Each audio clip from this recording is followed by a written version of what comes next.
الحمد لله رب العالمين والعاقبة للمتقين والصلاة والسلام على سيد الأنبياء والمرسلين وعلى آله وصحبه أجمعين أما بعد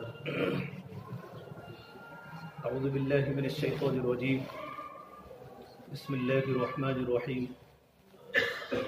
يرفع الله الذين آمنوا منكم والذين أوتوا العلم درجات وقال النبي صلى الله تبارك وتعالى عليه وسلم إن هذا الخير خزائن ولتلك الخزائن مفاتيح فطوبى لعبد جعله الله مفتاحا للخير مغلاقا للشر وويل لعبد جعله الله مغلاقا للخير ومفتاحا للشر أو كما قال النبي صلى الله تبارك وتعالى عليه وسلم.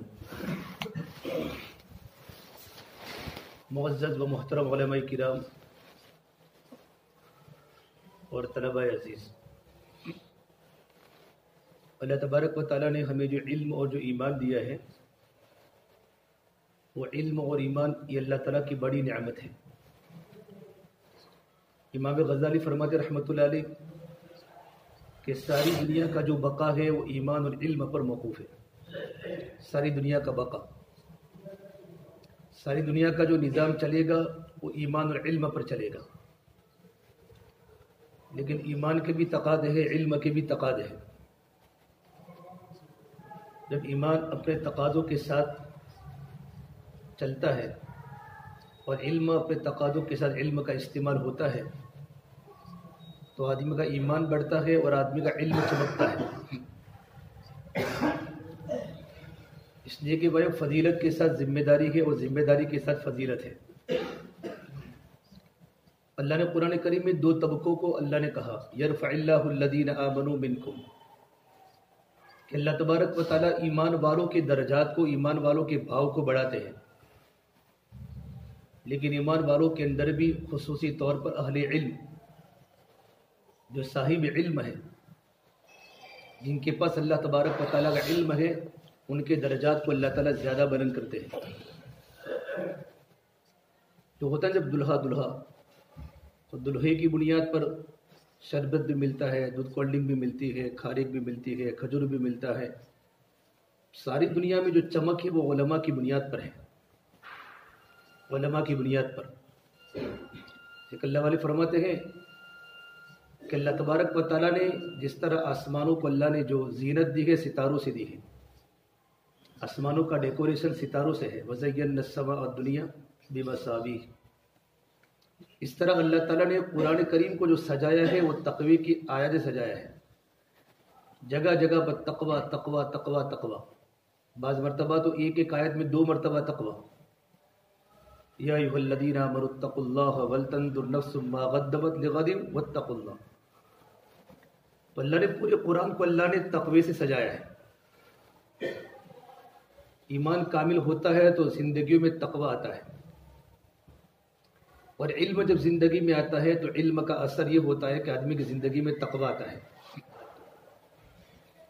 تو ایمان اور علم اللہ تعالیٰ کی نعمت ہے. دنیا میں جہاں بھی حالات آئے، حالات یہ نعمت کے ناشکری پر آئے ہیں.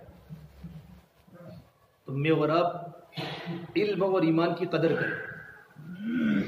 پالم پور کے اندر نواب کی حکومت تھی، سب جانتے ہیں ماشاءاللہ، ہمارے پرانے لوگوں نے دیکھا بھی ہوگا. مولانا بدری عالم صاحب میرٹھی رحمۃ اللہ علیہ، بہت بڑے عالم، بدری عالم صاحب میرٹھی. ان کے والد صاحب بہت بڑے ڈپٹی کلیکٹر تھے. ان کی بڑی بڑی کتابیں عربی میں. مولانا بدری عالم صاحب نواب کی دعوت پر شادی میں آئے پالم پور. مولانا بدری عالم صاحب میرٹھی نے داول میں بھی پڑھایا ہے. مولانا علامہ انور شاہ کشمیری جب آئے تھے وہاں، اس وقت یہ بھی تھے. تو دل میں آیا کہ لاؤ میں مولانا نظیر میاں صاحب رحمۃ اللہ علیہ کی ملاقات کر لوں. ہمارے قوم پر حضرت مولانا نظیر میاں صاحب رحمۃ اللہ علیہ کا بہت بڑا احسان ہے. اس آدمی نے اس امت کو اندھیروں سے نکالا ہے. ہم کو بڑے عالم ڈابل میں ایک مرتبہ تشریف لائے مولانا نظیر میاں صاحب رحمۃ اللہ علیہ. تو ڈابل میں علامہ شبیر احمد عثمانی، علامہ انور شاہ کشمیری، مولانا بدری عالم صاحب میرٹھی رحمۃ اللہ علیہ، بڑے بڑے اساتذہ علوم و نبوت وہاں جمع تھے. جمعہ کا دن تھا تو کہا حضرت جمعہ پڑھیں کہ جمعہ یہ میں نہیں آؤں گا کہ جمعہ یہاں ہوتا ہی نہیں، کہ ڈابل میں جمعہ نہیں ہوگا، اس لیے کہ ڈابل میں جمعہ کے جو اصول ہونے چاہیے یہاں نہیں پائے جاتے۔ تو سارے اکابرین نے اس بات پر غور و خوض کیا اور اچانک اسی وقت جمعہ کی نماز بند کر ڈالی، کیا جمعہ نہیں ہو سکتی؟ اتنے بڑے پکے دیوبندیت اور بہت بڑے عالم دین تھے۔ تو مولانا بدر صاحب میرٹھ میں سوچا رہا حضرت کی ملاقات کر کے پھر میں نواب کی شادی میں جاؤں، اور میں حضرت کیسا نہ ہوا آپ یہاں پالمپور میں؟ مولانا بدر عالم صاحب پالمپور میں اچانک بغیر اطلاع کے کہ حضرت میرے والد صاحب ڈپٹی کلیکٹر تھے، ان کے نواب کے ساتھ باہمی روابط تھے، تعلقات تھے، تو میں ان کی دعوت پر نکاح میں آیا ہوں۔ فرمایا نواب کی شادی میں کیا ہوتا ہے؟ تو ہوتا ہے ڈول ہوتا ہے، تماشے ہوتے ہیں، باجے بجیں گے، ڈی جے بجیں گے۔ فرمایا تم کو اب شرم نہیں آتی؟ تم اتنے بڑے عالم ہو کر یہاں آئے ہو؟ تو کہا حضرت مجھے کون پہچانتا ہے پالمپور میں؟ میرے نام سے سب لوگ واقف ہیں لیکن کسی نے میری شکل نہیں دیکھی۔ فرمایا تم اپنے آپ کو تو پہچانتے ہو، تم کون ہو؟ تم کو دنیا نہیں پہچانتی، یہاں کے لوگ تم کو نہیں جانتے، لیکن تم اپنی ذات کو تو جانتے ہو میں کون ہوں۔ تمہارے پاس علم ہے، تمہارا علم تمہاری کیا رہبری کرتا ہے؟ من عرف نفسہ فقد عرف ربہ، جس نے اپنی ذات کو پہچانا اس نے اپنے پروردگار کو پہچانا۔ اسی وقت ٹرین میں واپس سیدھے میرٹھ چلے گئے۔ نواب کو اطلاع تھی کہ آ کر مولانا واپس چلے گئے مولانا نظیم احسن رحمۃ اللہ کی کچھ ملاقات کے بعد۔ مولانا پر حالات بھی آئے نواب کی طرف سے، اسی وقت نکل گئے کہ ان کی علمی غیرت آئی کہ مجھے اسی شادی میں نہیں آنا چاہیے تھا، جہاں بینڈ باجے ہو، جہاں تاشے ہو، جہاں باجے ہو، جہاں ڈی جے ہو۔ تو ایمان اور علم اللہ تعالیٰ کی بڑی نعمت ہے اور آدمی اس کی قدر کرے۔ نعمت کی قدر پر نعمت بڑھتی بھی ہے، نعمت باقی بھی رہتی ہے۔ لئن شکرتم لازیدنکم، ہم بولتے بھی ہیں، کتنی تاکید ہے، اگر تم شکر کرو گے تو ہم تمہاری نعمتوں میں اضافہ کریں گے۔ اور اللہ قرآن کریم ایک جگہ پر کہہ رہے ہیں میں تمہیں عذاب دے کر کیا کروں گا اگر تمہارے پاس نعمت ایمان ہے، اگر تمہارے پاس نعمت شکر ہے۔ شکر تو ایمان کا سایہ ہے۔ ما یفعل اللہ بعذابکم ان شکرتم وآمنتم، اللہ تمہیں عذاب دے کر کیا کرے گا اگر تمہارے پاس نعمت شکر ہے اور نعمت ایمان ہے۔ تو علم کی نعمت بہت بڑی نعمت ہے، علم اللہ کی صفت ہے۔ اللہ تبارک و تعالیٰ کے پاس تواضع نہیں ہے، اللہ تبارک و تعالیٰ کے پاس تعالی ہے، اللہ کی صفت متعالی ہے، الکبیر المتعالی۔ بندوں کو تواضع کہ بندہ جو اللہ کی بارگاہ میں سورے گا وہ تواضع سے سورے گا، کبر تو اللہ کو پسند نہیں۔ رائے کے دانے کے برابر بھی تکبر ہوگا نا، اللہ جنت میں کبھی داخل نہیں کرے گا۔ الکبریاء رداگی والعظمت ایزاری، کہ تکبر تو میرا ایزار ہے، میرا کپڑا ہے، اور تکبر تو میری چادر ہے، عظمت تو میری چادر ہے۔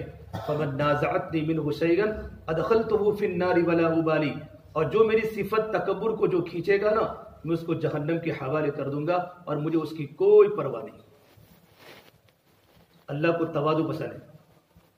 تو علم کے بعد آدمی کی زندگی میں تواضع آتا ہے، یہ علم کا صفت ہے کہ اگر اس کے پاس معلومات ہیں تو معلومات سے اس کی زندگی میں کبر آئے گا، اگر اس کے پاس علم ہے تو علم کا اثر یہ ہے کہ علم کا اثر تقوی بھی لائے گا، علم کا اثر تواضع لائے گا زندگی میں۔ تواضع اللہ کے نبی صلی اللہ تبارک و تعالیٰ علیہ وسلم نے صدیق اکبر کے بارے میں فرمایا اگر کوئی انسان دنیا میں چلتی ہوئی زندہ لاش کو دیکھنا چاہے نا تب وہ قحافہ کے بیٹے ابو بکر کو دیکھ لے۔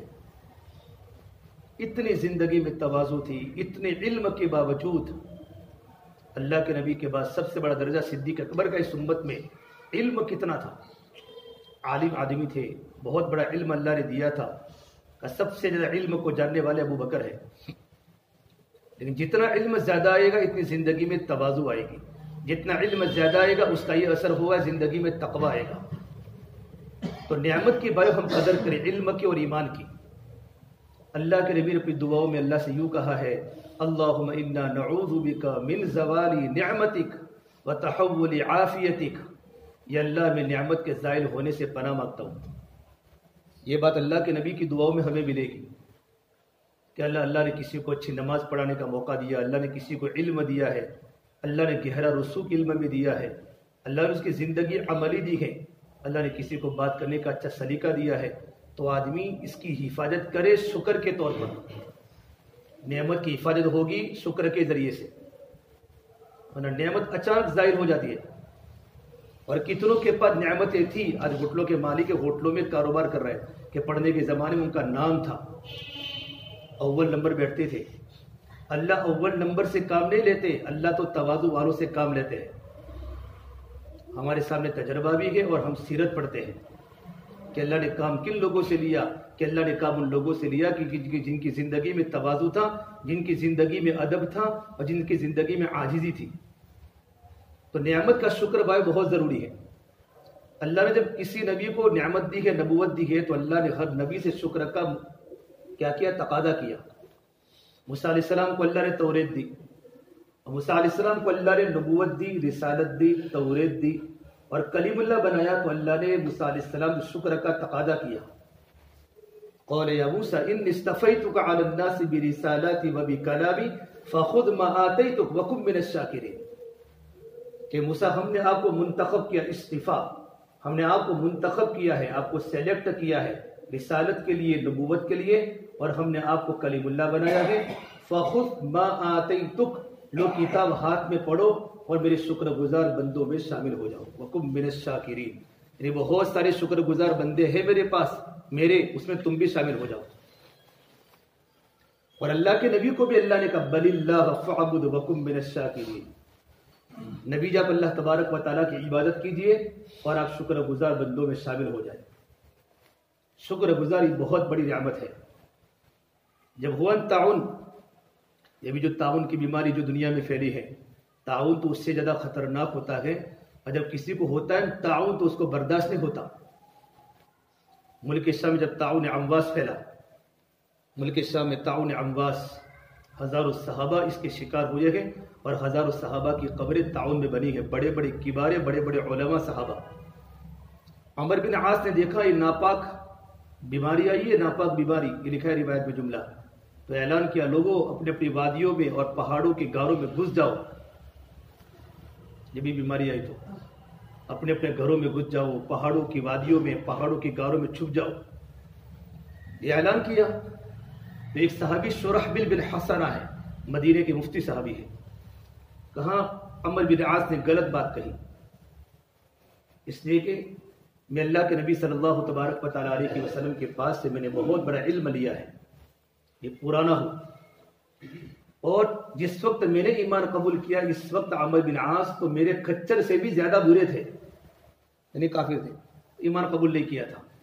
میں نے اللہ کے نبی کی بات سنی، اللہ کے نبی کی زبان پر، جب بھی تعاون کسی جگہ پر پھیل جاوے تو یہ تعاون اللہ تبارک و تعالیٰ کی رحمت ہوتی ہے، اللہ کے نبی کی دعا ہوتی ہے اور نیک لوگوں کی وفات کا ذریعہ ہوتی ہے، اس میں نیک لوگ چلے جاتے ہیں، اللہ کی رحمت ہوتی ہے، اللہ کے نبی کی دعا ہوتی ہے اور نیک لوگوں کی وفات کا ذریعہ ہوتی ہے، کہ میرے نبی نے دعا مانگی اللہ جس طرح جو انسان اللہ کے راستے میں غزوے میں جو شہید ہو جاوے تو اس کو شہادت کا مرتبہ عطا کرتا ہے، اس طرح تعاون میں مرنے والے کو بھی شہادت کی موت عطا فرما۔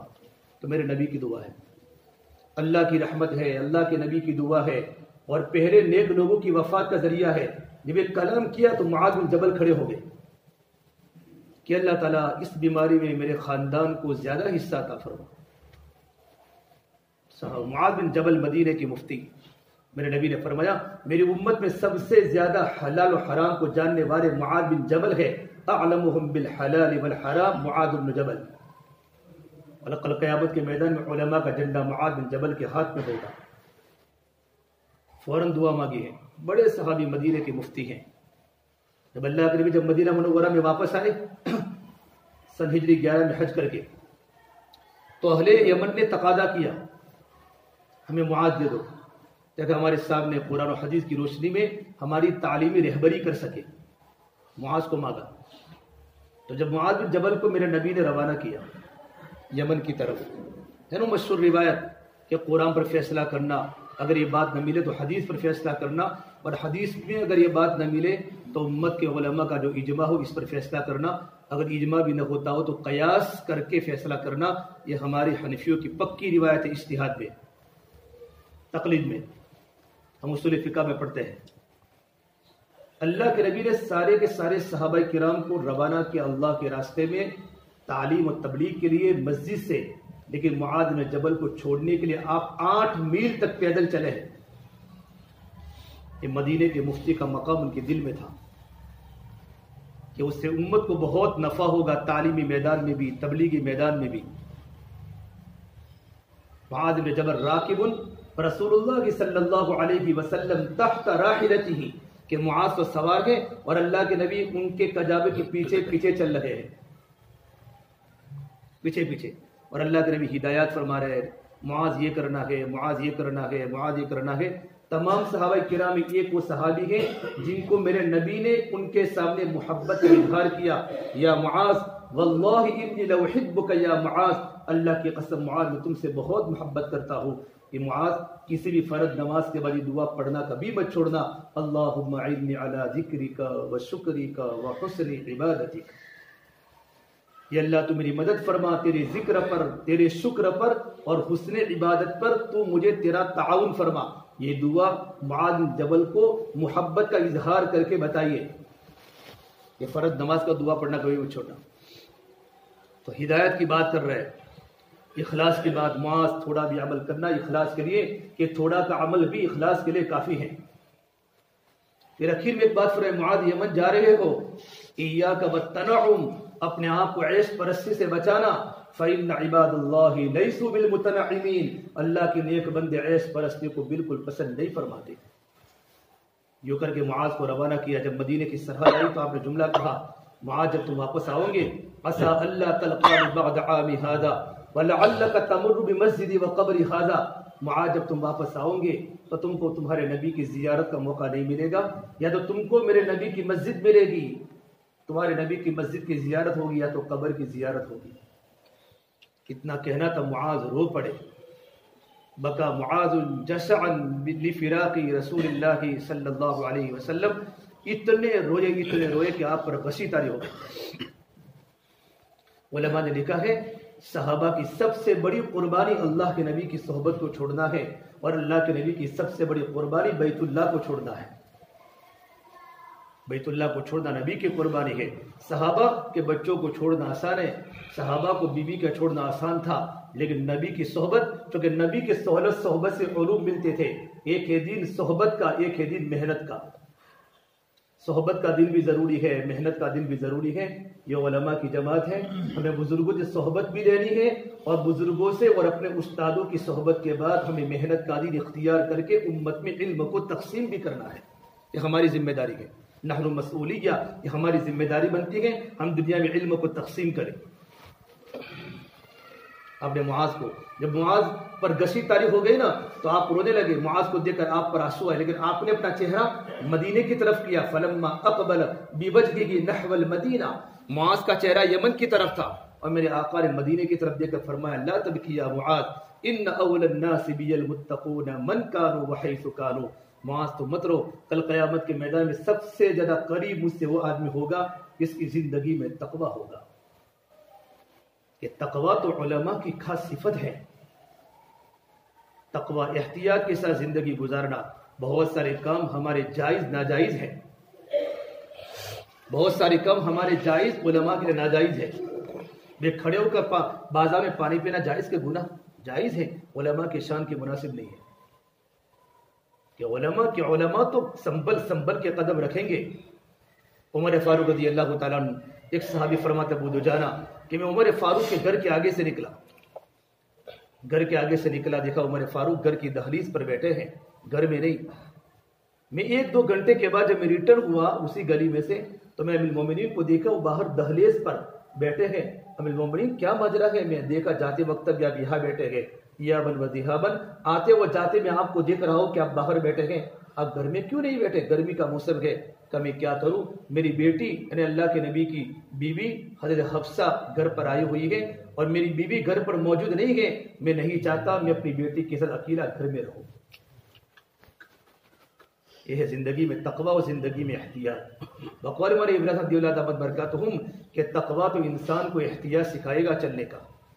یہ احتیاط کی زندگی، ہم آزاد نہیں ہیں رنوج کے نوجوانوں کی طرح، ہم علماء ہیں، ہم بر علم کا سکہ ہیں. آخرت میں ہم سے بہت بڑی ذمہ داری کے بارے میں سوال ہوگا. ان علمہ ماذا عمل بہ، علم پر تم نے کیا عمل کیا اور تم نے علم کی کیا تبلیغ کی ہے. بہت بڑی ذمہ داری. دنیا میں ہمیں دنیا نہیں چاہیے، علماء کو دنیا سے کیا تعلق. اس طرح زندگی بایو گزر جائے گی. ابو ہریرہ حضرت عائشہ فرماتی ہیں کہ میں نے میرے نبی کو راتوں کو تڑپتے ہوئے دیکھا ہے، بھوک کے مارے تڑپتے ہوئے دیکھا ہے. اور کبھی اللہ کے نبی کو بھوک لگتی، کبھی داہنی طرف کبھی بائیں طرف. زیادہ بھوک اندر آنتے اندر آنتوں میں تکلیف ہوتی تو آپ الٹی یوں کر کے سو جاتے تھے، اور چارپائی کی جو آتی ہے لکڑی، اس لکڑی پر اپنا پیٹ رکھتے ہیں تاکہ تھوڑا سکون ملے. حضرت عائشہ نبی کو دیکھ کر رو پڑتی کہ اللہ کے نبی آپ اتنی تکلیف کیوں اٹھاتے ہیں، یہ کیسر و کسرا والے کتنے وسعت والے ہیں. فرمایا عائشہ میں اسی طرح زندگی گزاروں گا اور بھوک کی حالت میں دنیا سے جاؤں گا جس طرح میرے ابا انبیاء علیہ السلام بھوک کی حالت میں دنیا سے چلے گئے. عائشہ کہ میں اللہ سے کہوں میرا اللہ میرے احد پہاڑ سونے کا بنا دے.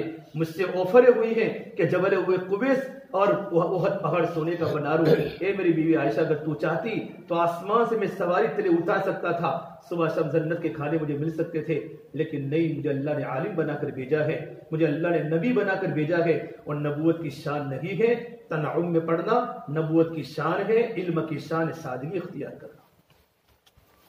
یہ اپنے گھر والوں کی تربیت کی ہے. معاذ کل مت رو، کل قیامت کے میدان میں سب سے زیادہ میرے نزدیک وہ انسان ہو جس کی زندگی میں تقویٰ ہوگا. بھائی میں اور آپ اپنے گھر بار میں دیکھیں میری اور آپ کی زندگی کہاں جا رہی ہے.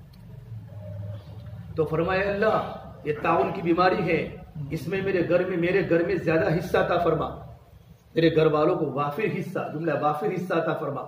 حدیث صحابہ میں اسی وقت ان کی 2 بیویاں تھی، آج اس کا انتقال ہوا، کل اس کا انتقال، یک کے بعد ایک دونوں بیویاں چلی گئی. دعا کی فوراً قبولیت اللہ کے راستے کی. پھر کہا میری 2 بیٹیاں بھی ہے، تو 2 جوان بیٹیاں اللہ کے راستے میں شہید ہو گئی. اس کے بعد یہ دعا ہے کہ تو نیک لوگوں کی وفات کا ذریعہ ہے، اللہ کی رحمت ہے، اللہ کے نبی کی دعا ہے. پھر کہا لکھا ہے ان کے بیٹے تھے عبد الرحمن بن معاذ جو ان کے سب سے محبت والے بیٹے تھے، ان کو تعاون لگ گیا. دعا کے بعد تعاون لگ گیا اور ان کو ہتھیلی میں تعاون کی پھوڑا ہوا، تعاون کی پھنسی ہوئی. اور کسی نے کہا معاذ آپ باہر بیٹھے ہو، آپ کا بیٹا مسجد میں تڑپ رہا ہے. تو معاذ بن جبل مسجد میں آ کر دیکھا تو عبد الرحمن تعاون کی بیماری کی بنیاد پر تڑپ رہے تھے. تو معاذ بن جبل کو دیکھ کر بیٹے نے کہا الحق من ربک فلا تکونن من الممترین. اے میرے پیارے ابا یہ حق تو آپ کے رب کی طرف سے ہے، یہ آنا آپ کے رب کی طرف سے ہے، آپ ذرہ برابر شک کرنے والوں میں نہ بنیے. تو معاذ بن فرمایا میرے پیارے بیٹے ستجدونی انشاءاللہ من الصابرین، ان قریب آپ مجھے انشاءاللہ صبر کرنے والوں میں سے پاؤں گے. اور رات کو اپنے بیٹے عبد الرحمن کا جنازہ رات کو اٹھا ہے. پھر کہا اللہ میں اکیلا بچا ہوں، مجھے بھی یہ بیماری دے دے. جب یہ کہنا تھا اور ان کی چھوٹی انگلی میں اور ان کی ہتھیلی میں پھنسی ہوئی تو یوں کر کے بوسہ دے کر فرمایا تو مجھے سرخ اونٹوں سے بہتر ہے. کہ بیماری تو نیک لوگوں کی وفات کا ذریعہ ہے، تو مجھے سرخ اونٹوں سے بہتر ہے. سرخ اونٹ اربوں کی قیمتی متاع ہوتی ہے، اربوں کی قیمتی متاع ہوتی ہے، تو مجھے سرخ اونٹوں سے بہتر ہے. اور میرے بھائیو اسی وقت معاذ جبل بیمار ہوئے، جب انتقال کا وقت قریب ہے قریب تو تڑپ رہے تھے تکلیف کی بنیاد پر. تو اللہ سے یوں کہا اللہ تو میرا جتنا گلا گھٹنا چاہے میرا گلا گھوٹ لے، تب بھی معاذ بن جبل تجھ سے بہت راضی ہے. اور پھر ان کا انتقال ہوا ہے. پھر عبد الرحمن ابو عبیدہ بن جراح اسی وقت موجود تھے، مالک اشتری، شرب بن حسنہ، زرار بن ازور، یہ چاروں صحابہ کرام نے دعا کی اللہ معاذ چلے گئے، ہمیں بھی رہنے کی ضرورت نہیں ہے. اور چاروں ایک ساتھ پکڑے گئے اور چاروں کا جنازہ ملک شام میں ایک ہی وقت میں اٹھایا. ہزاروں صحابہ شہید ہو گئے. حضرت شیخ زکریا کی مجلس میں بخار کے فضائل سنائے جاتے تھے. بخار کے فضائل، ہم تو اللہ سے عافیت مانگے کیونکہ ہم میں صبر نہیں. اللہم انی اسألک العفو والعافیہ، اللہ تو مجھ سے عافیت دے دے. آپ نے صدیق اکبر عافیت کی دعا کرو کہ اللہ کے نبی میں عافیت کی دعا کب کروں؟ تو آپ نے کہا اذان اور تکبیر کے درمیان دعا قبول ہوتی ہے. لا ترد بین الاذان والاقامۃ، رواہ الترمذی، کہ اذان اور تکبیر کے درمیان دعا رد نہیں ہوتی. آپ اس وقت میں سنتیں پڑھ کے اللہ سے امن کی اور اللہ سے عفو عافیت کی دعا کرو. بخار حضور کی خدمت میں، یا رسول اللہ میں آیا ہوں، کہاں جاؤں؟ اور میں ام مخلا ہوں، اس کی کنیت ہے۔ آپ نے کہا کوفہ کے صحابہ مضبوط ہے، وہاں چلا جاؤ۔ کون؟ بخار کو آپ نے کوفہ والوں کے پاس قبا والوں کے پاس بھیج دیا، قبا جہاں 2 رکعت نماز پڑھنے پر مقبول عمرے کا ثواب ملتا ہے۔ تو قبا میں جب گیا بخار تو سارے قبا والے، عبداللہ بن اوس بن ثابت انصاری، قعقع بن عمر تمیمی، زبیر بن عوام، بڑے بڑے کبار صحابہ ہے وہاں، ان کا پورا محلہ تھا، وہ سب بخار میں۔ اور اس نے یوں کہا اللہ کے نبی میں ایسا بخار ہوں کہ خون کو چوس لیتا ہوں، ہڈیوں کو توڑ دیتا ہوں۔ ام مخلت اس کی کنیت ہے۔ تو کہا چلا جا وہاں، سارے قبا والے بیمار، بچے بھی بیمار، عورتیں بھی بیمار، مرد بھی بیمار، سارے حضور کے پاس آئے، یا رسول اللہ بخار نے تو ہماری کمر کو توڑ کے رکھ دی اور ہمارے خون کو چوس لیا۔ آپ نے کہا آپ اللہ سے دعا کیجئے۔ تو آپ نے کہا اگر تم کہو تو میں دعا کروں اللہ تمہارے بخار کو ختم کر دے، اور اگر تم کہو تو میں یہ بخار تمہارے گناہوں کے کفارے کا ذریعہ بن جاوے۔ تو کہ اللہ کے نبی یہ بخار کیا ہمارے گناہوں کے کفارے کا ذریعہ بنے گا؟ کہ نام بالکل بنے گا۔ تو اللہ کے نبی آپ اللہ سے دعا کیجئے اللہ ہمارے بخار کو باقی رکھے، اللہ ہمارے گناہوں کو معاف کر دے۔ آخرت والی زندگی تھی، آخرت والی زندگی صحابہ کی تھی۔ ابو عبیدہ بن جراح اس امت کے امین ہیں۔ میرے نبی نے فرمایا ہر امت کا کوئی نہ کوئی امانت دار امین ہوتا ہے، میری امت کا امین ابو عبیدہ بن جراح ہے، وہ بھی طاعون امواس میں شہید ہو گئے اور ان کا بیٹا بھی شہید ہو گیا۔ معاذ بن جبل 13 مہینہ رہے ہیں یمن میں، یمن سے واپس آنے کے بعد جب پہنچے ہیں مدینہ منورہ میں، خلافت صدیقی کا زمانہ ہے، پھر تقاضا ہوا، اردن جورڈن کا تقاضا ہوا ہے، تو وہاں سے معاذ جانے لگے۔ حضرت عمر نے روکا، آپ کس کو جماعت پہ روانہ کرتے ہو؟ یہ تو مدینے کا مفتی ہیں، امت کو مسائل کی ضرورت پڑے گی۔ اس نے فرمایا میں کیا کروں، جس کو خود جانے کا ارادہ ہو ابو بکر اس کو روک نہیں سکتا، اس کو روک نہیں سکتا۔ اور پھر میرے بھائیو اردن میں گئے ہیں، میں گیا ہوں اردن میں اور میں نے ان کی قبر دیکھی ہے۔ ایک پہاڑی پر معاذ بن جبل کی قبر ہے اور دوسری پہاڑی پر عبد الرحمن بن معاذ کی قبر ہے۔ باپ اور بیٹے صحرا میں جنگلوں میں سوئے ہوئے ہیں۔ مدینے کا مفتی، میرے نبی نے کہا کل قیامت کے میدان میں علماء کا جھنڈا معاذ جبل کے ہاتھ میں ہوگا۔ جب بیٹھتے تھے خاموش رہتے تھے۔ ابن مسعود فرماتے ہیں جب مدینہ منورہ میں صحابہ کا حلقہ لگتا نا، مدینے کے مفتی صحابہ کا، علماء صحابہ کا، زید بن ثابت ہے، ابن مسعود ہے، وہ 4 عبادلہ ہے نا، عبداللہ بن مسعود ہے، عبداللہ بن زبر ہے، یہ بڑے بڑے مدینے کے علماء ہیں۔ جب ان کا حلقہ لگتا تھا تو سب کی نظریں معاذ بن جبل پر ہوتی تھی، وہ خاموش گھنٹوں گھنٹوں بیٹھتے تھے۔ یہ فرمایا میں زبان سے کبھی کوئی بات بغیر ضرورت کی کبھی نہیں نکالتا۔ علم کا وقار ان کی زندگی سے ٹپکتا تھا، علم کا وقار۔ تکبر الگ چیز ہے، وقار الگ چیز ہے۔ تکبر تو اللہ کو پسند نہیں، لیکن علماء اپنے وقار کو باقی رکھے، جہاں بیٹھنے کا ہو وہاں بیٹھے، جن کے ساتھ بیٹھنا ہو وہاں بیٹھے۔ یہ علماء کی شان ہے، علماء کی شان ہوتی ہے۔ سے میرے بھائی اپنے علم کی ہم قدر کریں، اللہ کی بہت بڑی نعمت ہے علم۔ اللہ نے قرآن کریم میں داؤد علیہ السلام اور سلیمان علیہ السلام کی نعمتوں کو بیان کیا جو اللہ نے ان کو عطا فرمائی۔ وَلَقَدْ آتَيْنَا دَاوُودَ مِنَّا فَضْلًا يَا جِبَالُ أَوِّبِي مَعَهُ وَالطَّيْرَ وَأَلَنَّا لَهُ الْحَدِيدَ أَنِ اعْمَلْ سَابِغَاتٍ وَقَدِّرْ فِي السَّرْدِ وَاعْمَلُوا صَالِحًا۔ اس سارا کا سارا کر کے نیک عمل کرو۔ کیوں؟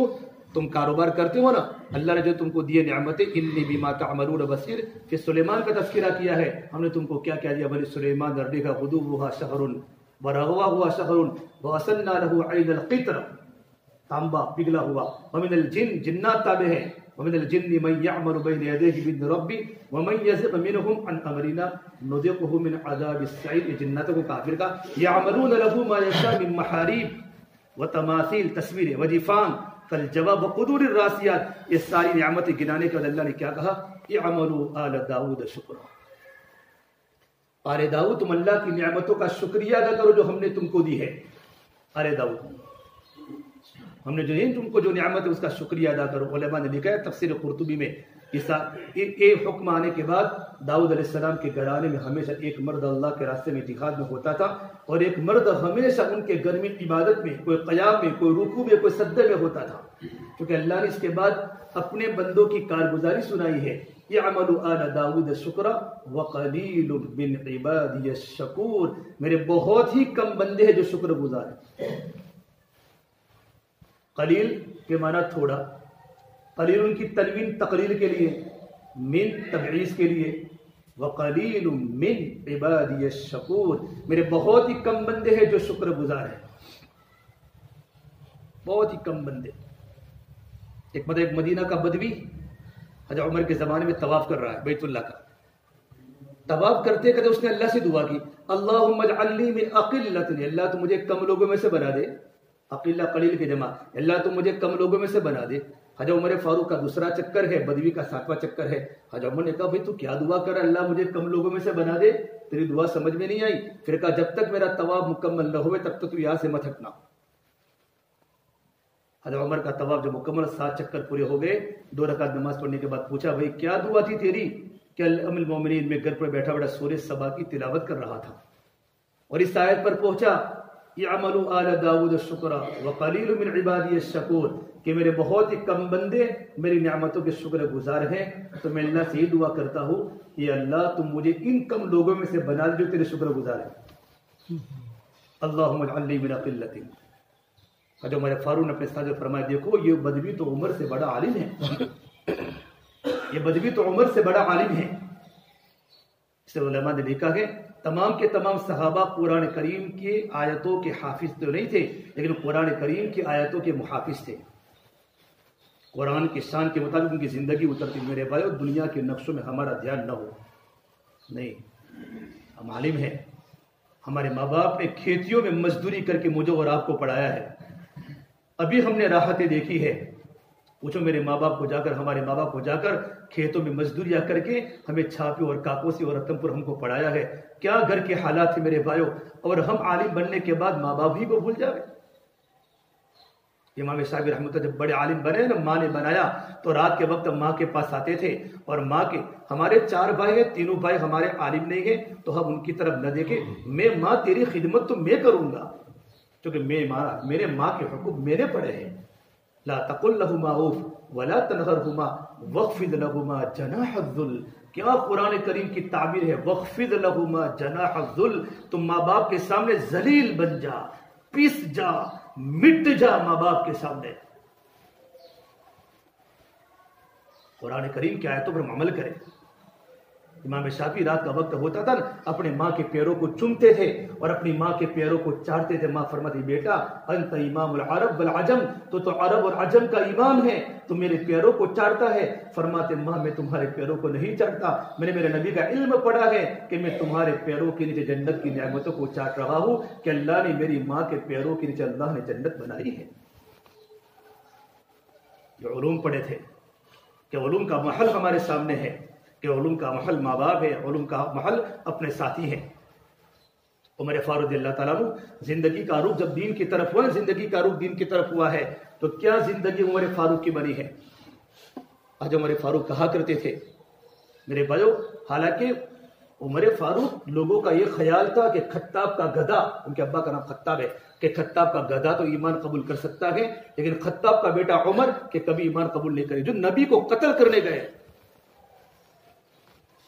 جب زندگی کا رخ جب دین کی طرف ایک صحابی نے پھیرا، نعیم نے راستے میں کہا جاتے ہو اپنے گھر کی تو خبر لو، یہ ایک انداز تھا، اشارہ تھا، گھر میں ایمان قبول، نبی کے پاس جا رہے تھے، غصے کی کیفیت بدلی ہے، غصے کا رخ بدلا ہے، گھر گئے ہیں اور توحا ما انزلنا والے آیتوں کا مفہوم پڑا ہے، توحا ما انزلنا علیک القرآن لتشقی، میرے نبی لمبی لمبی نفلیں پڑھتے تھے پوری پوری رات، آپ کے پیروں پر ورم آتے، اللہ نے کہا توحا۔ تفسیر قرطبی میں لکھا ہے توحا اللہ کے نبی کا نام ہے، نبی جی ہم نے قرآن آپ پر اس سے نازل نہیں کیا کہ آپ مشقت میں پڑھے، الا تذکرۃ لمن یخشی تنزیلا ممن خلق الارض والسماوات العلی، کس نے اتارا ہے، جو آسمان کی بلندیوں کا مالک، زمین کا مالک، اس کا نام کیا ہے، الرحمن، وہ کہاں ہے، علی العرش استوى، اس کی قدرت کیا ہے، لہ ما فی السماوات وما فی الارض وما بینہما وما تحت الثری وان تجہر، زور سے بولو تو بھی جانتا ہے، یعلم السر، دل میں جو ارادہ آیا اس کو جانتا ہے، اخفا، دل میں ارادہ نہیں آیا آنے والا ہے اس کو بھی جانتا ہے، وہ کون، اللہ لا الہ الا ہو لہ الاسماء الحسنی، وہ اللہ ہے، وہ اللہ ہے، وہ اللہ ہے۔ اتنا سننا تھا، دل بدلا ہے دل، اور کیسا دل بدلا، یہ افسان زندگی میں پیدا کیے کہ میرے نبی نے فرمایا لو کان بعدی نبی لکان عمر، لکان عمر، کہ کیا زندگی کا رخ بدلا ہے عمر فاروق کا. جب ان کو بنایا نا خلیفہ بہت سخت تھے. صدیق اکبر جب ان کو خلیفہ بنایا ہے نا بہت سخت تھے. صحابہ نے اپنے گھروں کے دروازے بند کر لیے. اب عمرین تم نے کس کو خلیفہ بنایا ہے؟ تمہاری موجودگی میں ان کے غصے کی تیزی ہم نے دیکھی ہے. اب تو خود خلیفہ بن چکے، مختار بن چکے ہیں. حسین نے فرمایا میں کیا کروں، میرے دل میں اللہ نے بات ڈالی ہے. میں نے عمر کو جو باتیں کہنا تھی میں عمر کو ساری باتیں کہہ چکا ہوں. ہمیں عمر کے سامنے آیات پڑھ لی ہے فَسَيَعْلَمُ الَّذِينَ ظَلَمُوا أَيَّ مُنقَلَبٍ يَنقَلِبُونَ. اور قریب ظالم لوگ جان لیں گے کہ کون سی کروٹ اپنا رخ بدلتے ہیں. علماء نے لکھا یہ آیت گنہگاروں کے بارے میں نہیں ہے، یہ آیت علماء اور عابدین اور داعیوں کے بارے میں ہے. اور قریب ظالم لوگ جان لیں گے کون سی کروٹ اپنا رخ پلٹتے ہیں. میں نے عمر کے سامنے آیت پڑھ کے عمر کو اشارہ کیا ہے، عمر اپنے غصے کو دین کے کام میں لگائیو. یہ آیت عمر کے سمجھنے کے لیے کافی ہے. حدیث صحابہ جلد 2 کے شروع میں آیت لکھی ہے. یہ آیت تو عبادت کرنے والے عابدین کے لیے، دعات کے لیے ہے اور علماء کے لیے ہے. ان کو اللہ نے ڈرایا ہے. اور ہمارے سلف، ہمارے اسلاف ایک دوسرے کے سامنے آیات پڑھتے تھے تاکہ انجام کی ہر ایک کے سامنے خیر ہو. فَسَيَعْلَمُ الَّذِينَ ظَلَمُوا أَيَّ مُنقَلَبٍ يَنقَلِبُونَ. اور جب خلیفہ میرے بھائی بنے ہیں اتنا بڑا کام کیا کہ راحت کے بھی دروازے کھولے اور ہدایت کے بھی دروازے کھولے. راحت کے دروازے کھولے کہ جنگلوں میں قرآن کے حلقے لگتے تھے. جنگلوں میں ہمارے علماء کے گھروں میں قرآن کے حلقے نہیں ہیں. حضرت عمر نے اپنے زمانے خلافت میں راحتوں کے دروازے کھولے اور ہدایتوں کے دروازے کھولے کہ 600 مسجدیں بنائی اور 400 جامع مسجد بنائی. کوفہ اور بصرہ شہر قائم کیا. پولیس کا انتظام حضرت عمر فاروق نے وہاں سے شروع کیا. بڑے بڑے راحت کے دروازے بھی کھولے اور ہدایت کے دروازے بھی کھولے. جب 12 سال خلافت کے بعد، 10 سال خلافت کے بعد جب دنیا سے گئے ہیں نا، اور حضرت عمر فاروق کہا کرتے تھے لا تذهب عن التحبب. لوگوں تم یہ مت کہا کرو کہ ہمیں لوگوں کی محبت کی ضرورت نہیں ہے. لوگوں کی محبت سے بے پرواہ مت بنیو. ہمیں تو مخلوق کی محبت کی ضرورت ہے. جب ان کا انتقال ہوا، انتقال میرے بھائیو مدینہ منورہ کے صحراؤں میں جناتوں کے رونے کی آواز آئی ہے. اور صحابہ اتنے روئے کہ جن کی خلافت پر آنے پر صحابہ کرام پریشان تھے. سہیب رومی اور سلمان فارسی اور ابو دردہ اتنے روئے عمر فاروق کے جنازے کے بعد جس کی کوئی حد نہیں ابو دردہ کی. اور فرمایا صحابہ کرام نے کتنے دنوں کا کھانا نہیں کھایا کیونکہ آدمی حق پر تھا. عثمان غنی علی مرتضیٰ فرماتے ہیں کہ ہم نے میرے مومن عمر فاروق کو دیکھا کہ وہ ایک مرتبہ مدینہ منورہ کے جنگلوں میں جا رہے تھے. حضرت علی آ رہے تھے اٹھنے پر فرمایا مومن دوپہر کو کہاں جا رہے ہو؟ کہ بیت المال کا اونٹ گم ہو گیا ہے. تو فرمایا غلام اسلم کو کہتے. ارے غلام اسلم کو کہتے. فرمایا آخر میں غلام اسلم سے اللہ نہیں پوچھے گا، اللہ تو مجھے پوچھے گا. پھر کہا دریائے فرات پر اگر یہ کتا پیاسا مر گیا تو عمر کو اللہ کے سامنے جواب دینا پڑے گا. بھائی ذمہ داری کا احساس تھا. ذمہ داری کا میں نے اور آپ اپنی ذمہ داری کو بلا لی. ہمارے علماء کرام کے لیے میرے بھائی ضروری ہے ہم اپنی زندگی کو دیکھیں. اپنی زندگی کو دیکھیں. میں کہا جا رہا ہوں میرے بچے میری بچیوں کے کپڑے، میں اس طرح معاشرے کی بات نہیں کرتا. ہم خود دیکھیں میرا بھائی غیر عالم ہے، اس کے بچوں کے کپڑے میرے بچوں کے کپڑوں میں فرق ہے کہ نہیں؟ میری بیوی کے ساتھ میرا رہن سہن میرا کیسا ہے، میرے بھائی کا کیسا ہے؟ ایسا نہ ہو کہ میں عالم ہونے کے باوجود میرے گھر میں جھگڑوں کی آوازیں ہیں، میرا بھائی غیر عالم ہونے کے باوجود اس کی بیوی اس کے ساتھ سکون کی زندگی گزار رہی ہے. ہم تو اپنے نبی کی معاشرت کے ابواب پڑھے کہ میرے نبی نے فرمایا خیرکم خیرکم لاہلکم، تمہیں سب سے بہتر وہ ہے جو اپنے گھر والوں کے لیے اچھا ہو. پھر فرمایا انا خیرکم لاہلی، میں تم سے سب سے بہتر میں اپنے گھر والوں کے لیے اچھا ہوں. میرے نبی کے اندر تقوی بہت تھا، اللہ کا ڈر بہت تھا، علم تھا. اگر علم سے تقوی نہیں ہے تو اس کا الٹا یہ ہوگا کہ علم سے حسد ہوگا. حسد، کوئی اچھی بات کرتا ہے، کوئی اچھی نماز. ہماری زبانیں کیسے قابل ہے کہ کسی کے بارے میں تذکیریں کریں. ہم تو دعا کریں اللہ اس کے علم میں برکت دے. یہ دعا کرنے والا اللہ اس کو موت کے وقت مفتی خانپوری صاحب فرماتے اللہ اس کو کلمہ نصیب کرے گا کہ اس نے ساتھیوں کی نعمتیں دے کر دعائیں کی ہیں. دعائیں کی ہیں. ہمارے بولے ابا صاحب ایک بات دیکھ لیجیے، جب وہ بیٹھے ہیں، جب ان کے حلقے میں کوئی عالم آتا ہے اچھی بات کرنے والا اور محنت کرنے والا تو بہت اس کو ترغیب دیتے ہیں کہ مولانا مولانا مولانا، اور اس کو لے کر جماتے ہیں مولوی صاحب آپ کے ہمارے علاقے میں ضرورت ہے، ہمارے حلقے میں ضرورت ہے. وہ عالم وہاں جا کے جم جاتا ہے. ایک ہے مدح اور ایک ہے حمد. خوشامد جائز نہیں، یہ تعریف جائز ہے. میرے نبی نے صحابہ کی تعریفیں کی ہے ابو بکر وہ ہے، عمر وہ ہے.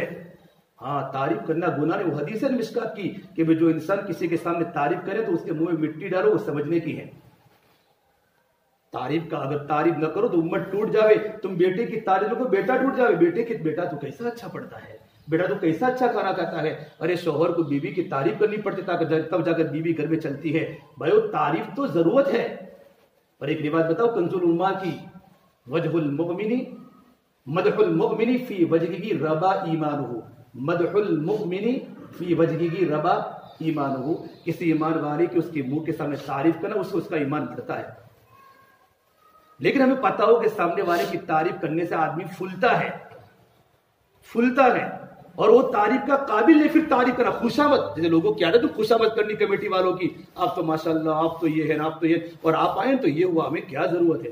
ہمیں تو اپنے کام میں لگے رہنے کی ضرورت ہے. ہم اپنا کام کرتے ہیں. کسی کی خوشامد میرے نبی نے زندگی میں کبھی نہیں کی ہے. آپ نے صحابہ کی تعریف ہے کہ ابو بکر تم تو وہ صحابی ہو کہ جنت کے 8 دروازے پر آپ کی پکار آئے گی. میں نے جنت میں ایک محل کو دیکھا، میں نے جانے کا ارادہ کیا، پوچھا کس کا محل؟ کہ فتن من قریش نوجوان عمر کا ہے. تو فرمایا میں عمر کا نام سن کے ہی واپس آ گیا کہ عمر تو غیرت مند آدمی ہے. آپ نے عمر کی تعریف فرمائی.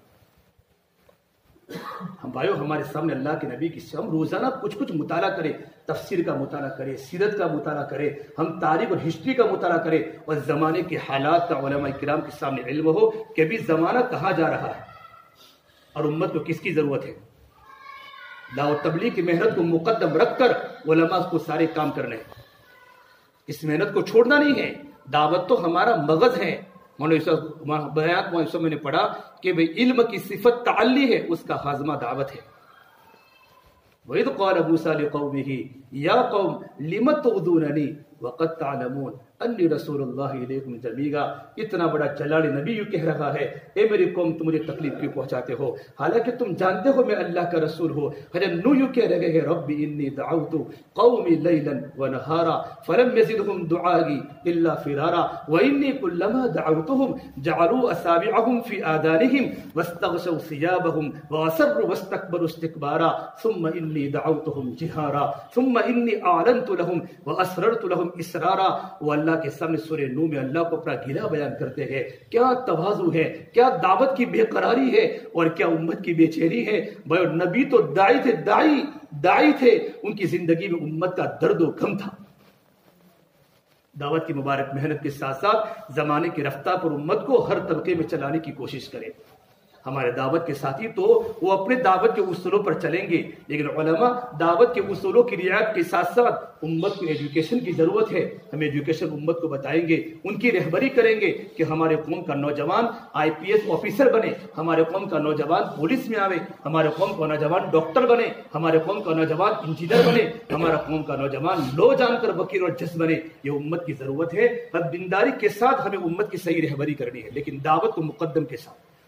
وہ دائی ہو کہیں بھی ہو. ہمارے کھرادی سے وکیل صاحب ہیں، ڈاکٹر کھرادی کے بھائی ہائی کورٹ کے گجرات کے وکیل ہیں. ابھی معمول مستورات کی جماعت میں جا رہے تھے، وہ فرماتے تھے فون کیا کہ مولوی صاحب زندگی ایسا لگتا ہے کہ میں گجرات کے ہائی کورٹ کو چھوڑ کر زندگی اللہ کے راستے میں لگا دوں، لیکن میں امت کے نوجوانوں کے حالات دیکھتا ہوں. ہماری قوم سود کے پیسے دے دے کر الٹے وکیلوں کو پکڑ اپنا کیس جتواتی اور ہرواتی ہے. اس سے مجھے ڈر ہے کہ ہماری امت میں اگر وکیل پیدا نہ ہوئے تو ہمارا پیسہ غلط جگہ پر لگ جائے گا. یہ علماء یہ عوام نہیں کر سکے گی. یہ مولانا وسطانی صاحب دامت برکاتہم اللہ ان کی عمر میں خوب برکت دے. جب عقل قوا کا اجتماع ہوا، میرا جانا ہوا، میں نے خود وسطانی صاحب کو دیکھا ہے. قاری صاحب باندھی رحمۃ اللہ کے خلیفہ تھے، فرماتے تھے کہ مولوی صاحب میں روزانہ فجر کی نماز کے بعد میں خود طلباء کو لے کر جاتا ہوں اور میں خود وہاں جا کر صفائی کرتا ہوں، میں خود کھڈے کھودتا ہوں. میں نے اپنا اکابر کو کھڈے کھودتے ہوئے دیکھا ہے. یہ آدمی دعوت کی محنت کے ساتھ ساتھ اتنا بڑا کام کیا کہ دنیا حیران ہے، اور دنیا کے عقلاء اور دنیا کے سائنسداں اور دنیا کے ایجوکیٹڈ طبقہ عاجز ہے کہ آدمی کیسے کام کرتا ہے. ہم ایک بتا ترکے سے پڑھتے بخاری شریف کا درس ہوا، آگے میں ان کو جانتا نہیں تھا فرح ادارے میں، اگر ہمارے پاس بیٹھ گئے تو ہمارے سے ایک تھا زکریا سارودی. مجھے کہا کہ مولوی صاحب یہ مولانا وسطانی صاحب ہیں. پوچھا بھی کہاں سبق چلتا ہے؟ میں نے کہا یہ مولانا شیر علی صاحب کا گھنٹہ تھا. پھر جیسے گھنٹہ پورا ہوا تو مولانا نے کہا آؤ مولوی وسطانی صاحب. پھر مجھے معلوم پڑا مولوی وسطانی صاحب ہے. ان کے جانے کے بعد مولانا نے فرمایا اللہ ترک سر کو پوچھے گا کیا رہے ہو، تو ہم کہیں گے اللہ ہم تو وسطانی کو لے کر آئے ہیں. یہ ہمارے استاد ہماری زندگیوں پر فخر کریں. بھائی ہم نوجوان ہیں، جوان علماء، لیکن اپنی خلوتوں کو پاک کرو. میں نے صبح میں کسی عالم کے سامنے بات کی تھی کہ میری 15-20 دن پہلے مولانا طارق جمیل صاحب سے بات ہوئی. میں کہا مولانا یہ حالات ہے، امت کے علماء کی نماز نہیں پڑھتے اور امت بہت پریشان ہے. تو مولانا نے فرمایا مولوی صاحب ایک بات کہوں، خراب مت لگانا کہ ہمارے علماء کی خلوتیں خراب ہو گئی ہے.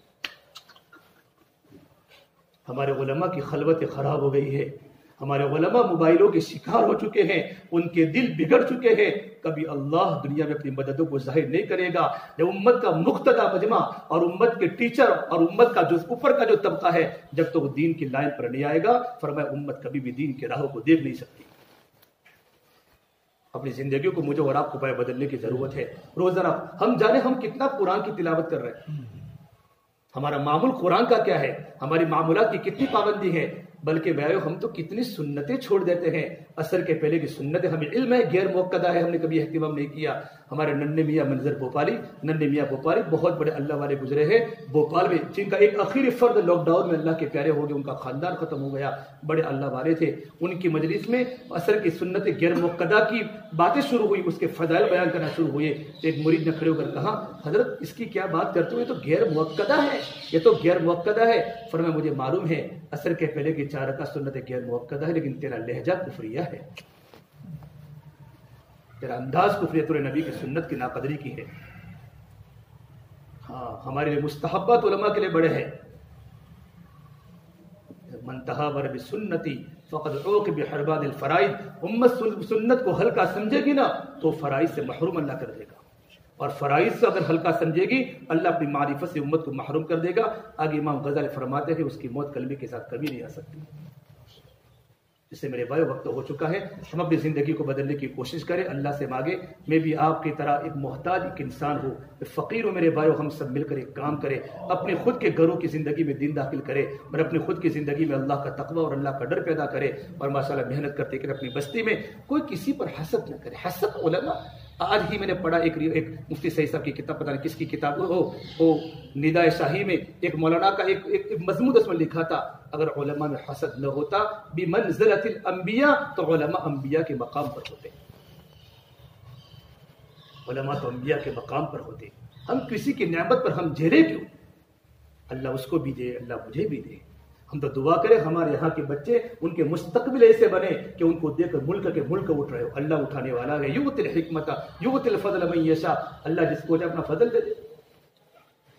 کام لینے پر اللہ آتا ہے تو اللہ کسی کو دیکھتا نہیں. اس لیے میرے بھائیو اللہ ہی کام لینے والا ہے، اللہ ہی کام لیتا ہے. اس لیے حضرت عمر فاروق اخیر تک روتے تھے. ایک آخری بات جب انتقال کا وقت قریب آیا ہے اپنے بیٹے عبداللہ بن عمر کو بلایا.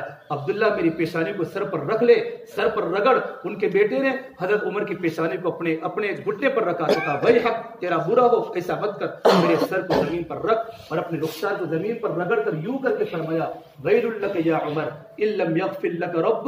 یہ عمر تو برباد ہو گیا اگر تیرے اللہ نے تجھے معاف نہ کیا.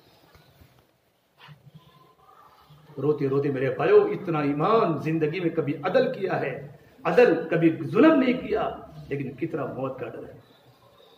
جب جنازہ اٹھایا گیا ہے حضرت عبداللہ بن مسعود فرماتے ہیں میرے کندھے پر کسی نے ہاتھ رکھا تو میں نے دیکھا تو کون تھا؟ علی مرتضیٰ تھے. علی نے کہا سچ کہا ہے میرے نبی نے، سچ کہا ہے میرے نبی نے.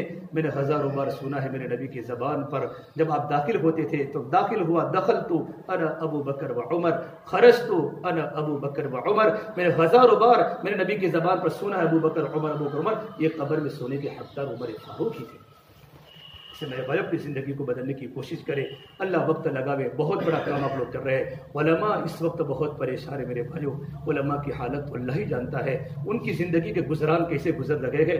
لیکن میرے بھائی اللہ کبھی ہمارے صبر کو اللہ کبھی ختم نہیں کرے گا. اللہ ہمیں وہ دے گا کبھی ہم نے تصور میں نہیں سوچا ہوگا. اللہ ہمیں کسی کا محتاج انشاءاللہ اللہ ہمیں کبھی نہیں بنائے گا. ہم کو اللہ سے لینے والے بنے. ومن یتق اللہ، ہمیں اللہ نے سکھایا ہے یجعل له مخرجا ويرزقه من حيث لا يحتسب ولو ان اهل القرى آمنوا واتقوا لفتحنا عليهم بركات من السماء ومن يتق الله يجعل له من امره يسرا. اللہ نے قرآن کریم کی آیتیں ہم کو سمجھایا ہے. اللہ سے تعلق پیدا کر لو.